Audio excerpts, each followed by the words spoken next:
एक छोटे से गांव में एक बदमाश चूहा रहता था जो रोज किसी ना किसी का खाना चुरा लेता था। गांव का सबसे होशियार तोता उसे बहुत परेशान था।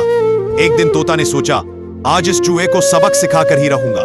सुबह सुबह तोता एक चमकदार लाल मिर्ची ले आया और उसे एक मिठाई की तरह दिखने वाला रैपर चढ़ा दिया।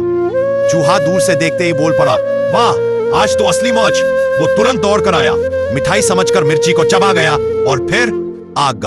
उसके कान से धुआं निकलने लगा। तोता ऊपर बैठकर हंस रहा था। अगली बार चोरी करेगा तो मिर्ची ही मिलेगी। चूहा आंसू पोंछकर बोला, बस भाई, आज के बाद मैं ईमानदार बन जाऊंगा। और तब से चूहा और तोता दोनों गांव के सबसे अच्छे दोस्त बन गए।